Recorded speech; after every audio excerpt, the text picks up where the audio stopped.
주일학교의 각 부서에서 말씀을 또 배우고 교육을 잘 받다가 오늘 각 부서를 수료하는 학생들, 우리 자녀들에게 축하를 보내고 수고하신 선생님들께 격려와 함께 감사를 드립니다. 아이들이 점점 줄어가고 교회 젊은이들과 성도들이 줄어가면서 예년과 같은 그런 주일학교의 모습이 참 찾아보기 어려워져가는 이런 때에 참 감사하게도 우리 교회에 지속적으로 주일학교 학생들이 있고 또 늘어가고 많이 사역할 수 있다는 것이 얼마나 감사한지 모릅니다. 특별히 이렇게 수료 예배 드릴 때에 더 감사와 감격이 있습니다. 한 부서에서 이렇게 있다가 아이들을 상급 부서로 올려보내면서 어떡하나 그런데 또 새로운 아이들이 들어오고 또 새로운 아이들이 들어오고 이렇게 해서 지속성을 가진다는 것 너무너무 귀하지요. 그러면서 우리는 젊은 세대를 좀 이해하고 생각하고 하기를 원합니다. 특별히 우리 자녀 세대들을 함께 또 바라보면서 용납하고 이해하고 수용할 수 있었으면 좋겠습니다. 예수님 당시에 예수님을 바라보는 기성세대들 매우 파격적으로 받아들였습니다. 개혁을 넘어서 파격 그 자체였습니다. 예수님과 예수님을 중심으로 한 사람들의 행동과 그들의 가르침과 주장이 얼마나 낯설고 파격적이었던지 충격적이었던지 오늘 우리가 읽은 말씀에 보면 그 분위기가 그대로 묻어납니다. 14절을 보면 그때에 요한의 제자들이 예수께 나와 이르되 우리와 바리새인들은 금식하는데 어찌하여 당신의 제자들은 금식하지 아니하나이까? 라고 묻습니다. 이것은 단순히 그저 질문을 하는 상황이 아니고요. 고개를 갸우뚱거리면서 참 이해할 수 없는데 그런 상황입니다. 왜 그럴까? 그러다가 더 이상 못 버티고 질문을 하는 겁니다. 도대체 왜 그럽니까? 요한의 제자들이 예수님의 제자들의 모습을 보고 자기들은 일정한 관습에 따라 금식하고 전통을 지키며 이렇게 있는데 예수님을 중심한 사람들을 보니까 그게 아니란 말이에요. 이 맞는지 틀리는지도 모르겠지만 아니라요. 그러니까 이해해 보려고 애를 쓰는 거죠. 우리 지금 어린 아이들 또 청소년들 학생들 수료를 합니다. 요즘 소위 밀레니엄 시대, LG 시대 그런 얘기를 하잖아요. 우리 앉아 계신 성도님들은 권사님들 또 장로님들은 MZ 세대가 뭐가 다른가 이해가 안 되는 게 많아요. 제가 한번 테스트를 한번 해볼까요? 우리 스스로 MZ 세대라고 생각하는 사람들은 답하지 말고 MZ 세대가 아닌 사람만 한번 맞춰보셔요. 야, 그 사람은 완전 나의 완네스야. 완네스가 무슨 말이에요? 완네스. MZ 세대는 말하지 말라니까. 완네스가 무슨 말이? 완전 내 스타일이야. 완전 내 스타일이야. 야, 톡티 좀 불러줘. 톡티. 몰라요? 톡티. 카톡 아이디 불러줘 빨리. 말을 얼마나 줄이는지. 그죠? 잠시 후에 제가 예배 마치자마자 부천을 가야 되거든요. 5시에 또 예배가 있어서. 그래서 은퇴 목사님 은퇴하시면서 또 선교회 창립한다고 와서 축하를 해달라고 해서 가는데 그 선교회 이름을 제가 이렇게 듣고서는 야, 이 잘못 줄이면 큰일 나겠는데 요즘 젊은 사람들은 무조건 줄이니까 젊은이뿐만이 아니고 무조건 줄이니까 오늘 창립한다는 선교 이름이 작은 교회 살리는 선교회예요. 그 줄이다 보면 작살나는 거야 이거. 착살이 난다고. 아유, 어떻게 줄여야 되나. 작살내면 안 되니까. 작은 교회 살리기 운동인데 살린다는데 작살내면 안 되잖아요. 그래서 지금 가서 뭐 어떻게 줄여줘야 될지 고민을 하면서 가야 됩니다. 요즘 애들 참 네 가지가 없다 이런 얘기를 하죠. 네 가지가 없어. 어른들이 다 너무 무례해. 그런데 여러분, 이런 표현들이 잘 아시는 것처럼 고대 이집트 벽화에도 써 있다는 거죠. 고대 이집트의 벽화에도 요즘 애들 너무 네 가지가 없어. 너무 무례해. 그런 말들이 있는 거죠. 우리가 살아가는 이 시대가요, 참 얼마나 빠른지. 지금 쌍둥이도 세대차 난다 그러잖아요. 쌍둥이들도 세대차 느낀대요. 그러니까 너무너무 빨리 지나가는 거예요.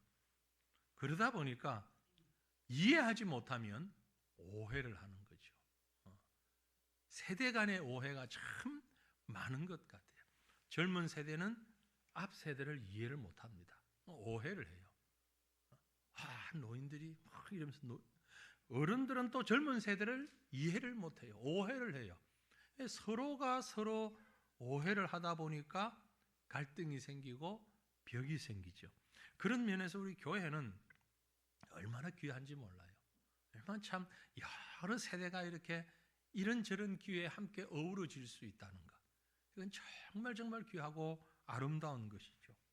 요한의 제자들이 같은 세대를 살아가는 같은 시대의 사람임에도 불구하고 다른 문화를 가지고 있습니다. 생각을 가지고 있습니다. 왜냐하면 배우고 들은 것이 다르기 때문에 그래요. 요한의 제자들은 요한으로부터 가르침을 받았습니다. 예수님의 제자들은 예수님으로부터 가르침을 받았습니다. 요한과 예수님은 세대차가 많이 안 나요. 얼마나 나죠? 6개월 정도밖에 안 나요. 요한과 세례 요한의 그 세대차는 6개월. 뭐 세대차라고 할 수도 없지요. 그럼에도 불구하고 제자들이 볼 때는 다르다. 너무 다르다. 왜 그런가? 가르침의 내용이 달랐기 때문에 그렇습니다.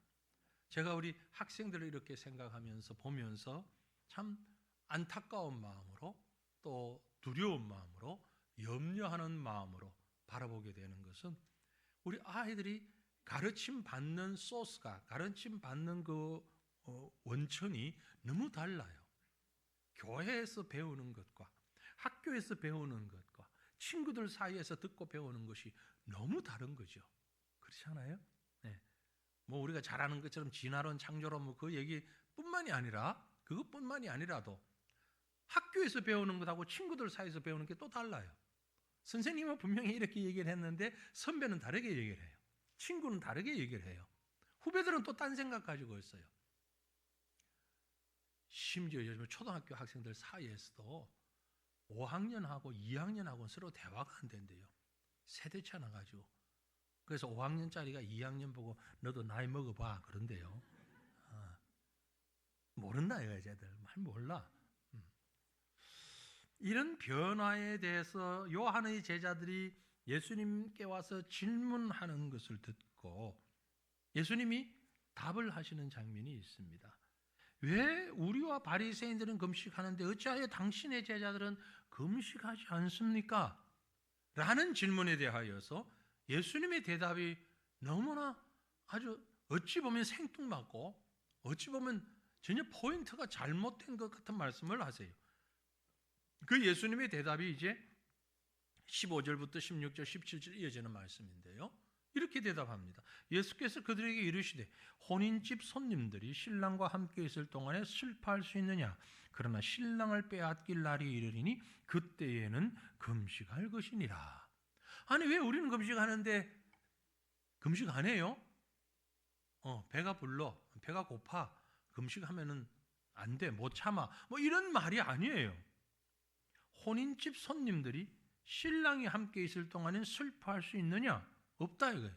슬퍼할 수 없다. 하지만 신랑을 빼앗길 때가 있을 것이니 그때에 슬퍼서 금식할 것이다. 이런 말이잖아요. 결국 이 답변을 통해서 주님이 하고자 하시는 말씀은 예수님 자신이 누구라는 얘기입니까? 신랑이라는 얘기예요. 내가 신랑이야. 이 말씀을 지금 하고 있는 겁니다. 이 얘기는 단순히 신랑이냐 아니냐, 신랑이냐 신부냐, 언제적 신랑이냐 그 말이 아니라 15절 말씀을 자세히 보면 신랑과 함께 있을 동안엔 슬퍼할 수 없다. 슬퍼할 수 있겠느냐? 아니다. 하지만 신랑을 빼앗기는 날이 이를 것이니 그때는 금식할 것이라. 무엇을 대조하고 있는 거니까 시대를 대조하고 있는 겁니다. 신랑이 있는 때와 신랑이 없는 때. 그러니까 금식의 문제를 질문하는데 지금 시대의 문제로 답을 하고 있는 겁니다. 지금은 금식할 때가 아니야. 금식할 때가 나중에 올 거야. 신랑이 없을 그때 금식하는 시대가 될 거야. 지금은 잔치 시대야. 지금은 잔치 시대, 나중에 금식 시대. 쉽게 구분을 하면. 이 말씀은 오늘 우리에게 무엇을 얘기하고 있는가? 여러분은 지금 어느 시대에 살아가고 있습니까? 잔치 시대를 살고 있습니까? 아니면 금식의 시대를 살고 있습니까? 이 말은 옛것과 새것에 관한 비유를 지금 설명하기 위한 말씀입니다. 그래서 본격적인 주님의 대답은 16절과 17절로 이어지는데요. 오늘 이제 수료를 하는 우리 젊은 친구들, 어리고 젊은 친구들, 그리고 그들을 이해하기 위해서 함께하는 우리 모두에게 이 말씀이 우리 신앙을 돌아보는, 우리의 삶을 돌아보는 그런 말씀이 되기를 원합니다. 이 말씀이 우리에게 주고자 하시는 메시지가 뭐냐? 그건요, 낡은 것으로 새 것을 평가하지 말라라는 얘기입니다. 낡은 것. 16절 보시면 이런 말씀이 있어요. 생배 조각을 낡은 옷에 붙이는 자가 없다.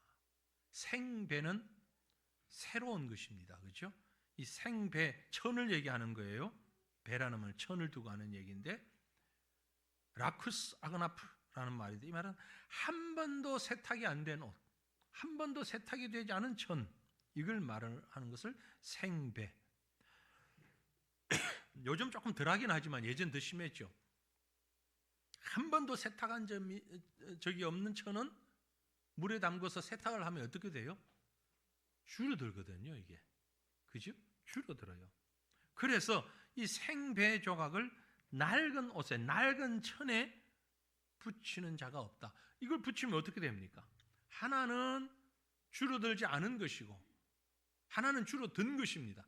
처음에 붙였을 때는 그대로 붙어 있는 것 같은데, 그렇게 해서 만든 옷을 세탁하게 되면, 물에 집어넣게 되면 한쪽은 이미 줄어들었기 때문에 그 모양 그대로 그 사이즈예요.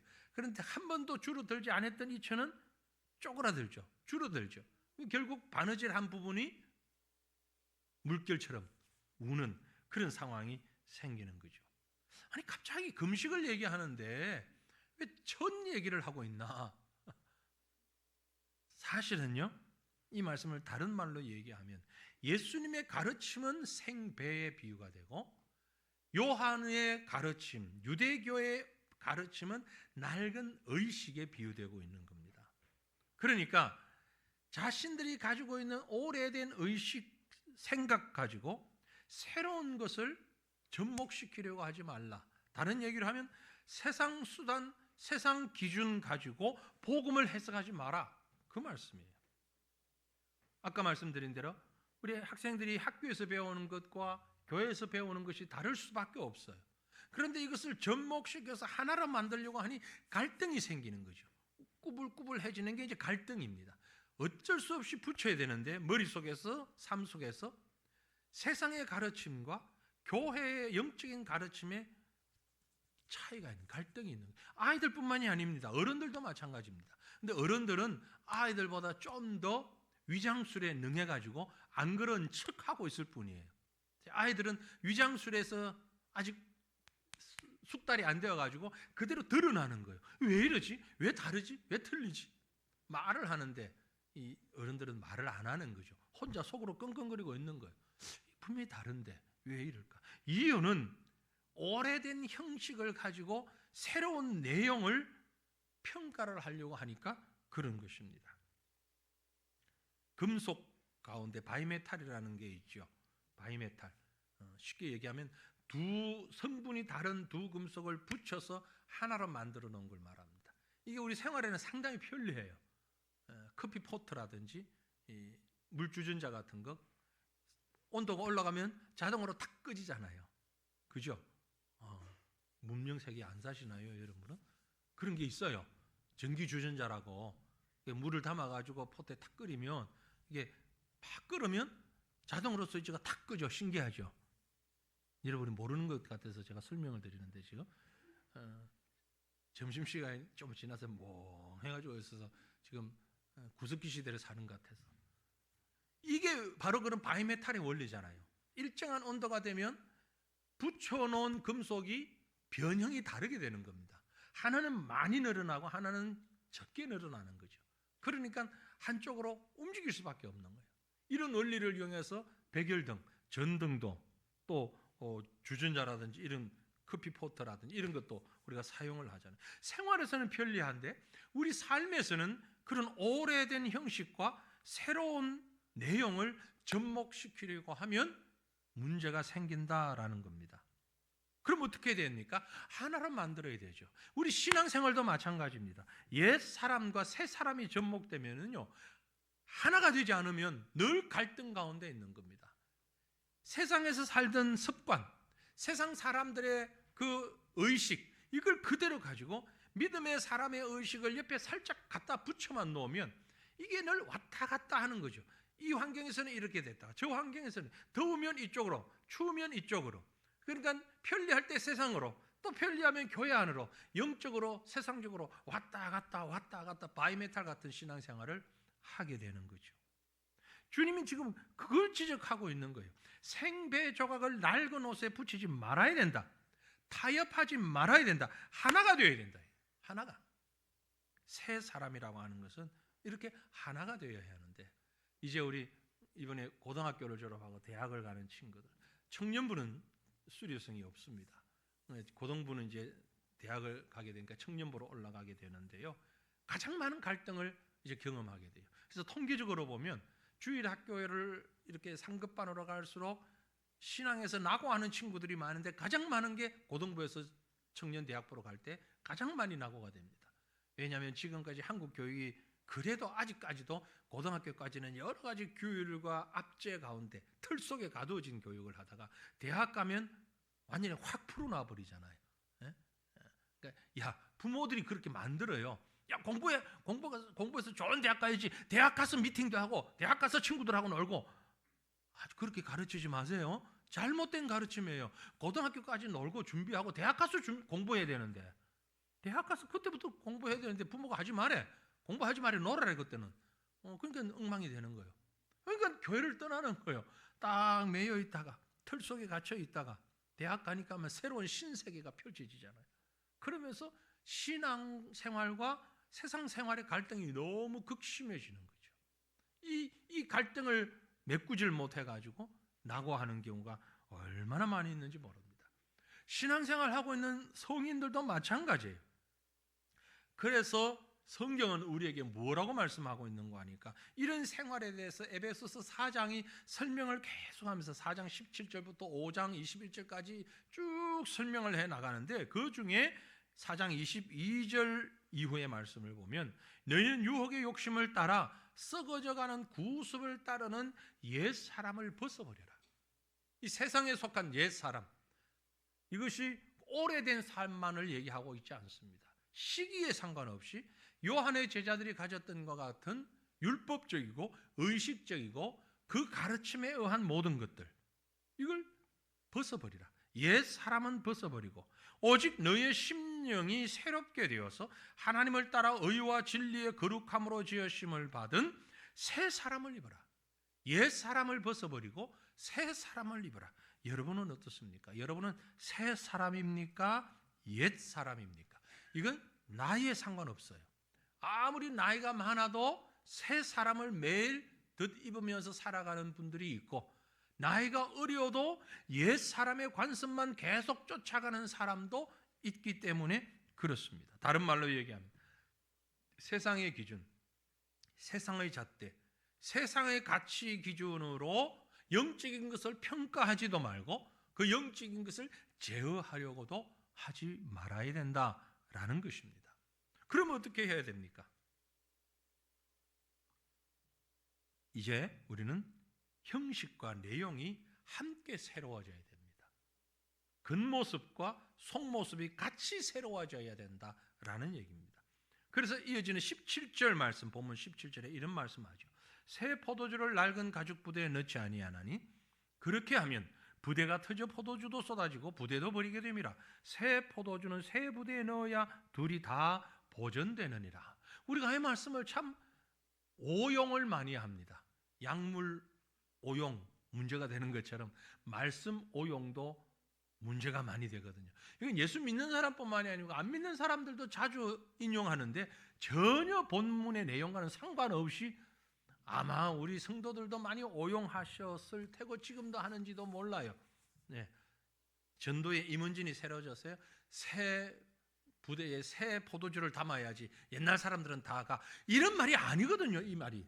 이 뜻이, 이 말씀의 뜻이 그렇게 옛날 사람들 가고 새로운 사람들이 새로 만들어서 뭘 해라. 이런 말 사실은 아닌데. 여러분, 새 포도주는 새 부대에 포도주와 부대를 수식하는 새 것이라는 말 좀 유의해 보셔야 됩니다. 새 포도주 할 때의 새는 시간적 의미의 새로운 시간을 얘기하는 거예요. 새 타임, 뉴 타임, 새로운 시간들. 네오스라는 단어고요. 새 포도주를 새 부대에, 부대를 얘기할 때는 또 다른 단어예요. 우리말은 똑같은 새 것, 영어도 new라고만 되어 있는데 원래 뜻은 틀려요. 포도주를 얘기할 때는 시간적인 새로움을 얘기하고 부대를 얘기할 때는 질적인 새로움을 얘기하는 겁니다. 카이노스라는 단어예요. 원래 이 단어, 헬라 단어가 다른 단어예요. 시간적인 새로움은 이 질적인 새로움에 맞춰야 된다. 같이 가야 된다. 그런 얘기예요. 진정한 새 사람은 그래서 시간적으로 질적으로 새로워지는 것을 말합니다. 이게 아니면 어떨 땐 그리스도인답게 어떨 때는 불신자처럼 이렇게 살게 되는 거예요. 오늘날 교회가 왜 시끄러운가 하니까 바로 이 새로움이 없기 때문에 그런 거예요. 시간의 새로움뿐만이 아니고 질적인 새로움. 아주 좀 비약적인 말씀을 드리면 왜 교회가 시끄러울까요? 왜 성도들이 싸울까요? 안 되잖아요. 그러면 그죠? 사랑해야 되잖아요. 이해해야 되잖아요. 근데 왜 갈등하고 왜 싸우고 왜 시끄러울까요? 왜 성장하지 못할까요? 새 포도주와 같은 하나님의 말씀이 그 복음이 새 부대와 같은 새로운 성도들의 삶에 함께 접목이 되어져야 되는데 복음의 말씀이 성도들에게 접목되어질 때 성도는 낡은 부대와 같다 이 말이에요. 낡은 부대와 같은 모습을 가지고 율법을 얘기하고 복음을 얘기하니까 이게 삐걱거릴 수밖에 없는 거죠. 우리 권사님들, 장로님들이 읽는 성경과 초등학교 1학년 아이들이 읽는 성경은 같은 성경이에요. 똑같은 성경이에요. 그런데 서로 다른 이해를 하게 되는 거죠. 왜냐하면 내가 가지고 있는 그릇을 포기를 하지 못하기 때문에 그런 겁니다. 어른들은 어른들이 가지고 있는 의식이 있어요. 그 의식을 그 속에 하나님 말씀을 집어넣는 거예요. 아이들은 아이들이 가지고 있는 의식 속에 말씀이 들어가는 거예요. 그러니까 어른들은 이 갈등을 이기지 못할 때가, 부대가 터져버리는 때가 많이 있는 거죠. 우리 유치부 아이들이 어떤 면에서는 할아버지 할머니의 위대한 스승이에요. 선생님. 아이들은 가감없이 눈치 보지 않고 얘기하거든요. 네. 할머니는 왜 교회 안 가요? 할아버지 왜 교회 안 가? 예수 믿는다면서 왜 교회 안 가? 예배 안 드려 왜? 왜 기도 안 해? 밥 먹는데? 아이들이 가감없이 얘기하는 것은 그 새 부대에 담겨진 새 복음, 새 포도주니까 그런 거죠. 그런데 연세가 좀 드신 저를 포함한 우리 어른들은 낡은 부대에다가 복음의 말씀을 받아서는 이걸 끙끙거리면서 터지지 않으려고 노심초사며 붙잡고 있는 거예요. 그러다가 조금만 충격이 뭔가 터져버리는 거예요. 그럼 어떻게 해야 되느냐? 나이는 들었는데 나이가 아니라고요. 이 새롭다라는 것은 바로 질적인 의미와 의식적인 것을 얘기하는 겁니다. 요한의 제자와 예수님의 제자가 세대 차이가 나지 않아요. 그런데 가르침 받은 것에 차이가 있잖아요. 마찬가지로 우리가 하나님의 말씀을 들을 때에 질적으로 새로운 모습으로, 새로운 심령으로 이 말씀을 들을 때 우리는 그 말씀에 아멘 되어지고 그 말씀대로 순종하며 살게 되는 거예요. 그게 새 사람이 되는 겁니다. 그래서 궁극적으로 오늘 주님이 하신 말씀은 복음의 말씀을 듣는 자는 이제 하나님의 은혜 안에서 이 복음의 말씀을 들어야 되는데, 그게 아니고 세상적인 관습, 바리새인과 율법주의자들이 가지고 있던 그 기에 그대로 이 복음의 말씀을 들으니까 새로움이 아닌 갈등이 된다는 것을 말하는 것입니다. 그런 면에서 이제 결론적으로 말씀을 드리면 오늘 우리 모두는, 또 우리 학생들 모두는 새 사람으로 새로운 삶을 살아야 할 것입니다. 예전의 어떤 모습, 그걸 고집하지 않았으면 좋겠습니다. 이건 우리 어른들에게만 해당되는 얘기가 아닙니다. 우리 아이들에게도, 학생들에게도 초등학교에서 가지고 있던 생활 습관과 어떤 의식과 기준을 가지고 중학교에 가게 되면 빨리 적응하기가 어렵죠. 네, 적응하기가 어려워요. 똑같은 모습으로 살아간다면 성공하기도 어렵습니다. 맨날 초등학교 같은 모습을 가지고 그대로 있다면. 그래서 교회도 학교에서도 졸업식을 하고 수료를 하는 거예요. 수료를 한다는 것은 한번 자극을 주는 겁니다. 자, 이제 너가 한 단계 올라갔으니까 레벨업 시켜야 돼. 한 단계 올라가서 이제 해야 돼. 레벨업은 게임할 때만 있는 게 아니에요. 우리의 삶에 있어서도 레벨업이 되어야 되는 거죠. 그죠? 2024년의 생활과 2025년의 생활이 다른 거죠. 유치원에서의 생활과 초등학교의 생활이 다른 거죠. 업되는 거예요. 초등학교, 중학교, 고등학교 때 마찬가지입니다. 레벨업 되어야 하는 거죠. 우리 모든 성도들의 삶에 있어도 마찬가지입니다. 이 레벨업 제대로 되지 않으면요, 쓸모없는 혹은 삐걱거리는 인생을 살 수밖에 없습니다. 여러분들, 우리 가장 가까이서, 제가 자주 이 얘기를 하는데 가장 가까이 많은 분들이 쓰는 게 휴대폰, 또 컴퓨터를 쓰고, 휴대폰을 많이 쓰는데 정기적으로 업그레이드를 합니다. 여러분 휴대폰이 이렇게 잠잘 때 업그레이드 한다든지 어떻게 맞춰놓는 데 따라서 그 업그레이드를 하지 않으면은 사용할 때 자꾸 삐걱거리게 되는 거예요. 아니, 잘 안 돼. 옛날엔 잘 되다가 왜 잘 안 되지? 업그레이드가 안 돼서 그래요. 그때그때 자꾸 업그레이드 시켜줘야 돼요. 그래야 잘 맞춰 들어가요. 맞춰 가다가도 어느 날 더 이상 안 돼. 그래서 폰을 바꿔야 되겠다. 왜 바꿉니까? 깨져서 바꾸는 사람 별로 없어요. 휴대폰 바꿀 때. 그죠? 네. 깨져서 바꾸는 게 아니고 왜 바꿔요? 느려. 왠지 자꾸 느려. 그리고 배터리가 빨리 닳아. 없어. 그래서 폰을 바꿀 수밖에 없어. 바꿀까 말까 그런데 가니까 또 돈 안 들고 공짜로 바꿔준대. 사실은 나중에 다 받는 건데. 요금이 다 나오는 건데 공짜예요. 가져가세요. 그런 건 또 바꿔. 사실은 그 업그레이드가 안 돼서 그런 거죠. 우리의 삶에, 우리의 신앙에 이런 업그레이드가 좀 되어졌으면 좋겠어요. 하나님께서 우리에게 해와 날의 시간을 잴 수 있는 날짜를 주시고 요일을 주시고 월 주시고 년 2024년 25년 주신 것이 바로 그런 우리 삶의 업그레이드를 위해서, 새 부대를 만들기 위해서 주시는 은혜가 아닌가 생각이 됩니다. 12월 31일과 1월 1일 똑같아요. 똑같은 24시간이고 똑같이 동쪽에서 해가 떠서 서쪽으로 해가지고요, 추웠던 거 비슷하게 춥고 더워서는 비슷하게 덥고 다른 게 없어요. 단지 다른 건 카렌더가 바뀌었을 뿐이에요. 그런데 마음이 새롭잖아요. 해가 바뀌었네. 나이가 한 살 더 먹었네. 우리가 레벨업 되는 거죠. 업그레이드 된 거예요. 우리의 신앙이 날마다 업그레이드 되면서 새로운 새 부대를 만들어 가야 된다는 거죠. 나는 이제 뭐 옛날에 많이 해왔으니까 성경도 많이 읽었고 옛날에 경험도 많이 했고 그러니까 이제 업그레이드 안 해도 돼. 그러면 계속 갈등이 되는 거죠. 계속 자기의 퇴보가 이루어지는 거예요. 그러니까 주님 앞에 가는 그날까지 우리의 삶은 계속 업그레이드 되면서 새 부대를 만들어야 되는 겁니다. 새 부대를 만들게 될 때 새 포도주가 효과가 있는 것이고 가치가 있는 것이죠. 저도 설교하는 생활을, 설교자의 삶을 참 오래 했습니다. 살았습니다. 그럼에도 불구하고 설교 준비를 할 때도, 설교를 할 때마다 긴장이 되고 그것이 늘 조심스러운 것이 업그레이드 되어야 되니까. 업그레이드 되지 않으면, 그래서 저는 참 어떤 면에서는 가수들은 참 좋겠다 그런 생각을 해요. 가수들은. 왜냐하면 똑같은 노래 계속 불러도 사람들이 좋아하잖아.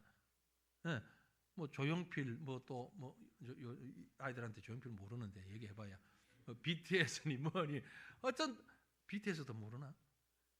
가수는 어쨌든 자기 노래 가지고 수십 년을 부르잖아요. 그런데도 사람들이 듣고 눈물 흘리고 좋아하고 막 박수치고, 설교는 두 번만 하면 아리위를 쳐봐. 지난주에 했던 걸 또 하려고 그래. 아니, 하나님의 말씀이 귀합니까? 노래 한 곡이 귀합니까? 그런데 말씀은 두 번, 세 번, 아니 교회에서 어떤 행사도 두 번, 세 번 되면 아니죠. 우리는 매일 똑같은 시간을 지나가지만 새 부대를 만들어야 되는 거예요. 그러면 그 말씀이, 그 복음이 새로운 복음이 되는 거예요. 우리 자신이 새 부대를 만들면서 매일같이 주시는 새 포도주를 담는, 그래서 창세기에 보면은요, 야곱이 베델로 올라가면서 가족들에게 당부하는 말씀이 있습니다. 야곱이 이에 자기 집안 사람과 자기와 함께한 모든 자에게 이르되 너희 중에 있는 이방 신상을 버리고, 그동안 문화에서 사회에서 찌들려 오면서 꼭 오래된 집에 살림살이 많은 것처럼 이것저것 갖다 놓다 보니까 뭐가 있는지도 모르고 갖다 쌓인 것 있잖아요. 이게 온갖 이방 신상들이에요. 그거 다 버리고 자신을 정결하게 하고 너희들의 의복을 바꿔 입어라. 새 부대를 만들어라. 그 말씀이에요. 바울도 에베소 교회를 향해서 편지하면서 에베소 교회와 고린도 교회를 향해서 그렇게 말합니다. 고린도서 5장 17절에 그런즉 누구든지 그리스도 안에 있으면 새로운 피조물이라. 이전 것은 지나갔으니 보라 새 것이 되었다. 우리가 새로운 피조물이, 오늘도 새롭고 내일도 새롭고 모레도 새롭고 늘 새로운 거예요. 주일학교 부서를 올라가서 새로운 것처럼 우리 성도들도 매일매일 새로운 그런 삶을 살아갈 때 그것이 새 부대가 되는 거예요. 이런 새로움 가운데에 주님이 주시는 새로운 복음을 또 우리가 받으면서 새 사람으로서 새로운 생활이 이어지는 그런 은혜가 우리 성도들에게 넘치기를 바라며, 또 우리 주일학교를 수료하고 상급 부수로 지나가는 우리 학생들, 주일학교 학생들 모두에게 새로운 생활 속에서 새로운 삶을 살아가는 이런 귀한 은혜가 넘치시기를 우리 주님의 이름으로 축원합니다. 기도합니다. 아버지 하나님 감사합니다. 하나님의 부르심